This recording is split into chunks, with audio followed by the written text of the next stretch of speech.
Et on va refaire exactement la même chose. Alors, on va dire soit phi 2 égale à alpha 2, donc maintenant je vais prendre n égale à 2, U1 plus bêta 2, U2, tel que B phi 2 égale à B,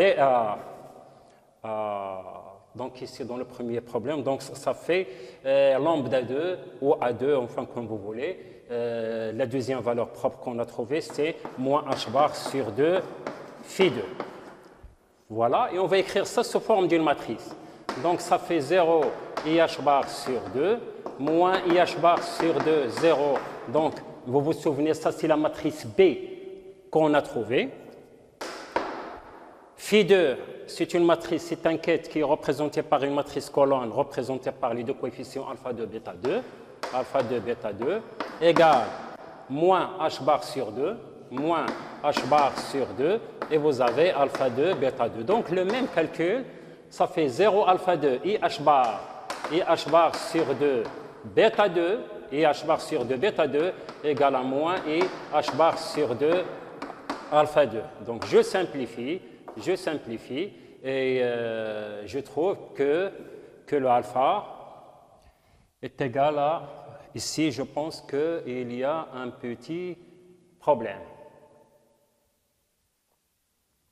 Donc voilà, je pense qu'ici, non, ici il n'y a pas de i, c'est moins h bar sur 2, c'est la valeur propre, je m'excuse.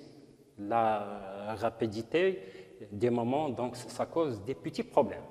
Donc 0 alpha 2 IH bar sur 2 bêta 2 est égal à moins h bar sur 2, moins h bar sur 2 alpha 2.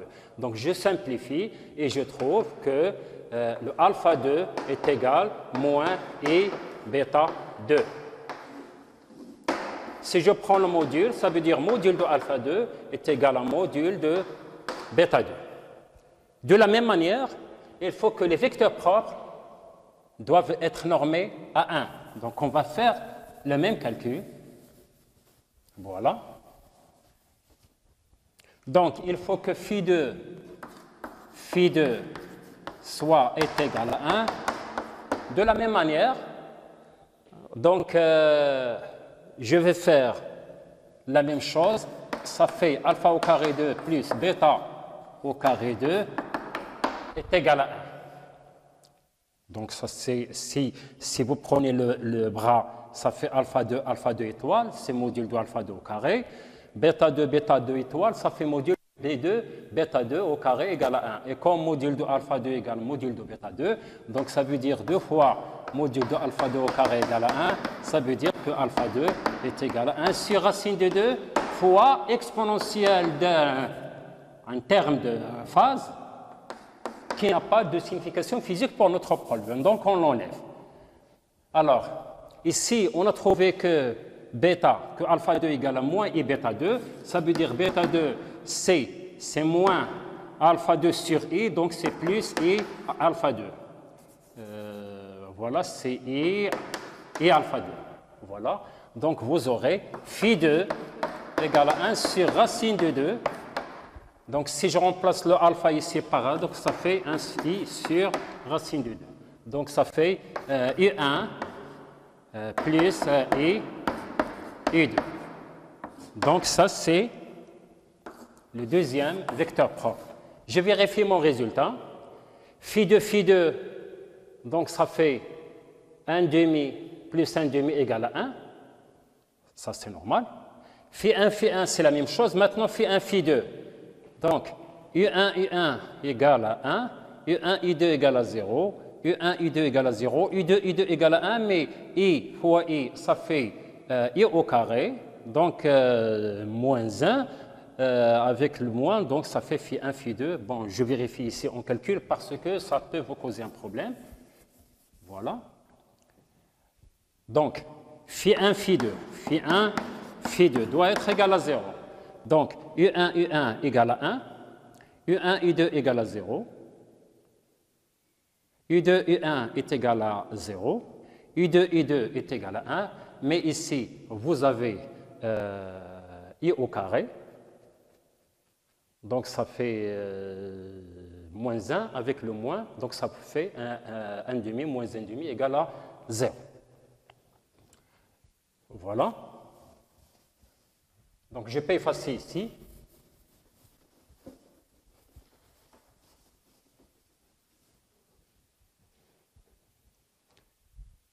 Donc, maintenant, il faut la question B. La grandeur B est-elle une constante de mouvement? Alors, pour qu'il soit une constante de mouvement, il faut calculer la valeur moyenne de l'observable B à l'instant t égale à 0 et à un instant t ultérieur. Et il faut faire une comparaison. Si vous trouvez la même chose, donc on dit que B c'est une constante de mouvement. Donc, je ne vais pas faire cette question parce que c'est exactement la même chose. Alors, maintenant, le quai psi du t peut s'écrire sous la forme, donc c'est la question numéro 4. La question numéro 4, le quai psi du t, il peut être écrit sous la forme R de oméga t, psi t égale à 0, où R oméga est l'opérateur par lequel le vecteur d'état est transformé entre l'instant t égale à 0 et l'instant t. La question numéro A, R de oméga t, il faut la déterminer. Donc on sait que psi du t, donc c'est une matrice qui est colonne. Donc on a trouvé que ça fait cosinus θ sur d exponentielle moins et oméga t. Et on a trouvé que ça fait sinus θ sur 2 exponentielle et oméga t. Alors, est égal, logiquement, une matrice multipliée par θ égale à 0 qui est cosinus θ sur 2, sinus θ sur 2. Donc, si vous faites une comparaison, ici, il me manque exponentielle, moins et oméga t. Donc, moins et oméga t, et je vais mettre ici un 0. Je vérifie. Cosinus θ sur 2 exponentielle moins et oméga t plus 0. Donc, c'est ça. Et maintenant, sinus. Donc, ici, il n'y a pas de cosinus, ça fait 0. Et là, bien sûr, ça fait et oméga t. Donc, R de oméga t égale cosinus, je m'excuse, moins et oméga t 0, 0 exponentielle et oméga t. Donc, moins et oméga t. Donc, on a déterminé la matrice représentative de l'opérateur R de oméga t, qui est un opérateur qui transforme de l'état initial vers l'état final. Donc, je vais le réécrire ici. R de oméga t égale exponentielle moins i oméga t. Vous avez 0, 0, exponentielle i oméga t. Donc, on est toujours dans la question A. Vérifiez que R oméga t est unitaire. R oméga t est unitaire. Donc, d'après le cours, un opérateur A est un opérateur unitaire si l'opérateur fois son adjoint est égal à l'identité. Donc, R est unitaire si R oméga t ou R plus de oméga t, il doit être égal à l'opérateur identité. Donc, on va calculer, on va déterminer l'adjoint de cet opérateur. Donc, R plus de oméga t, donc, c'est uniquement le conjugué. Donc, ça fait I oméga t, 0, 0, exponentielle moins I oméga t. Maintenant, je vais multiplier R par R plus, R oméga t fois R plus oméga t égale, donc, exponentielle moins I oméga t 0, 0 exponentielle I oméga t, multiplié par le contraire I exponentielle I oméga t, 0, 0 exponentielle moins I oméga t. Donc, je peux effacer ici pour avoir de l'espace. Voilà.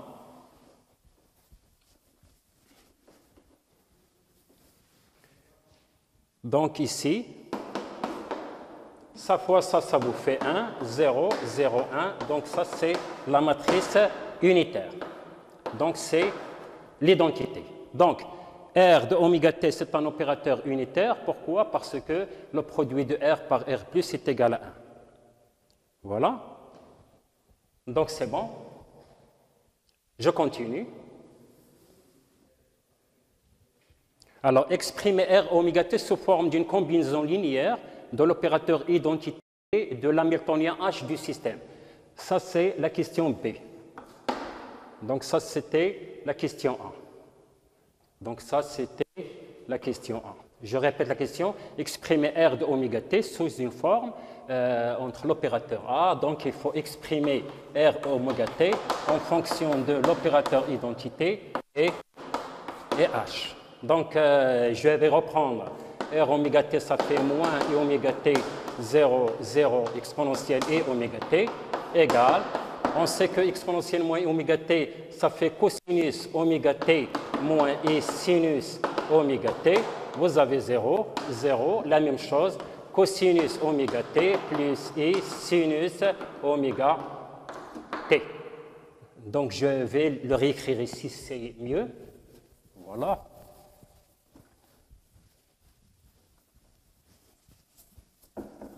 Donc, je vais le réécrire ici. Alors, R de oméga t égale exponentielle I moins I oméga t, 0, 0 exponentielle I oméga t, égale, ça fait cosinus oméga t moins I sinus oméga t, vous avez 0, et 0, ici vous avez cosinus oméga t plus I sinus oméga t.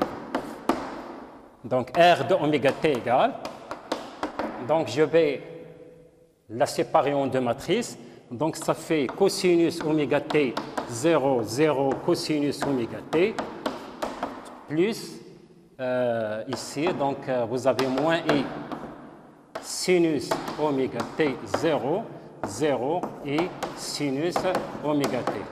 Si vous faites une vérification, ça fait cosinus moins I sinus, vous avez ici 0, vous avez 0 et là vous avez la somme.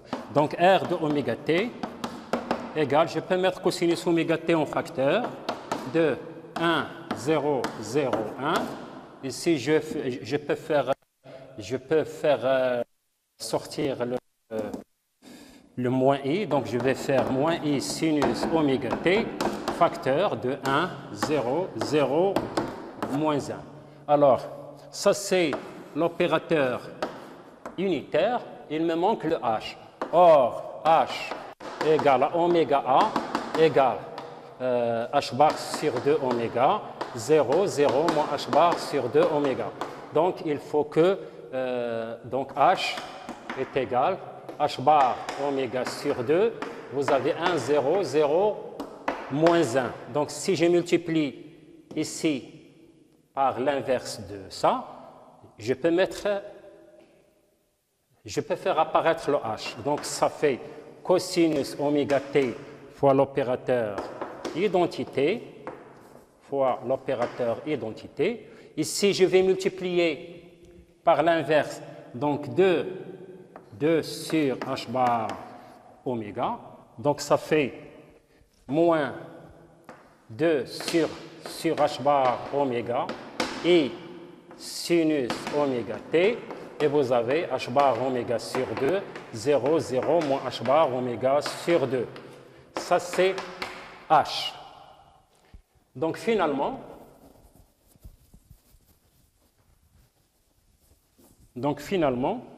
on trouve que R de oméga t égale cosinus oméga t fois l'opérateur identité moins 2i sur h bar oméga. Donc là, si je multiplie, je retrouve la matrice de départ.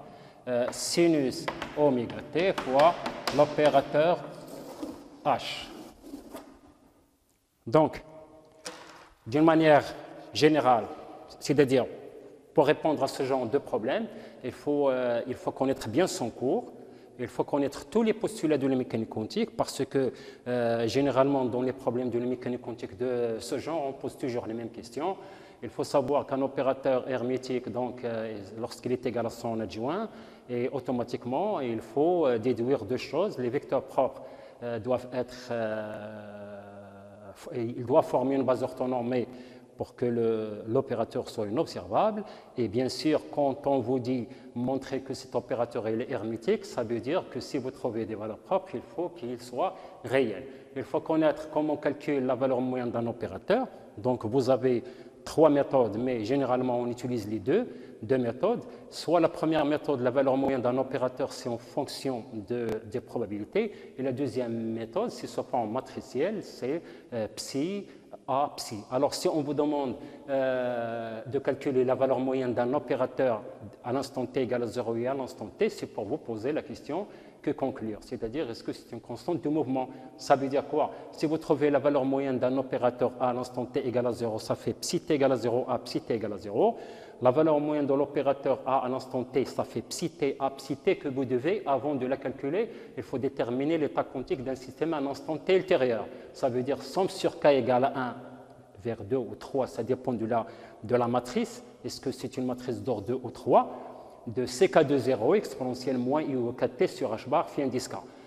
Donc, il ne faut pas oublier que le quête, c'est une matrice colonne et le bras, c'est une matrice ligne. Donc, vous faites un petit calcul, vous jouez un petit peu avec le calcul et vous allez trouver le bon résultat. Donc, j'espère que maintenant, vous avez tous les moyens pour réussir. Donc, si vous faites ce genre de calcul d'une manière assez efficace et assez rapide, je ne crois pas que vous aurez un problème dans la préparation de votre examen. Merci.